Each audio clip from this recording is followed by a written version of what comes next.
করবো ঝাল ঝাল চিকেন কষা। তো প্রথমে আলুটা খুব ভালো করে ধুয়ে নিয়েছি।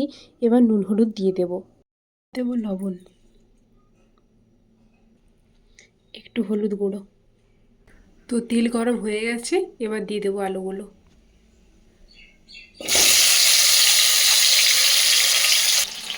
আলুগুলো ভাজা হোক।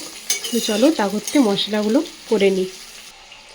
আদা দিয়ে দিচ্ছি, রসুন, কয়েকটা টমেটো, গোটা জিরে। চলো এবার বেটে নিই। মশলা এখানে রেডি হয়ে গেছে। এবার টমেটো আর শুকনো লঙ্কা বেটে নেব। টমেটো, শুকনো লঙ্কা। তো এই যে টমেটো লঙ্কাতে বেটে নিয়েছি, আর এখানে পেঁয়াজ আর টমেটোটা কেটে নিয়ে। তো এখানে দেখছি আলুটা হয়ে গেছে, আলুটা এবার তুলে নেব।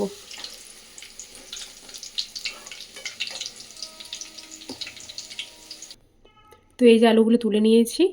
এবার কড়াই দেবো তেজপাতা, গোটা জিরে,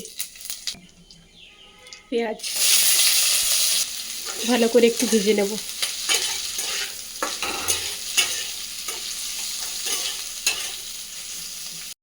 পরিমাণে চিনি দিয়ে দেবো। চিনি দিলে রান্না যেমন কালার আসে তেমন স্বাদ বাড়ে। মশলায় দেবো হলুদ,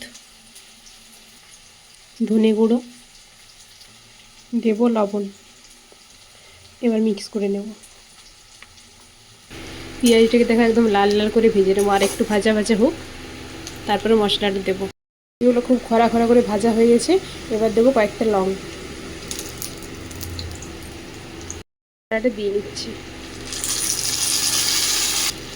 মশলাটা খুব ভালো করে ভাজবো।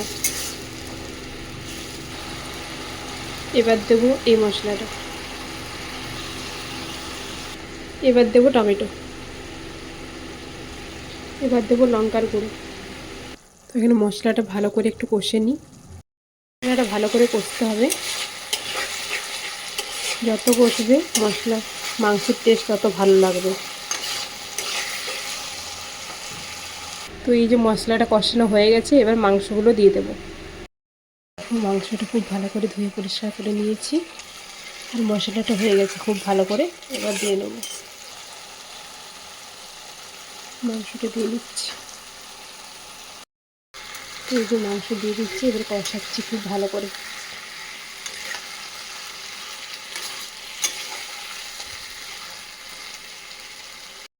দেখো আলুগুলো দিয়ে দিলাম, একটু নেড়ে নিই। মাংসটা খুব সুন্দর করে কষা হয়ে গেছে। এবার জল ঢেলে নিই। তো মাংসে জল দিয়ে দিয়েছি, এবার ঢাকা দিয়ে দেবো।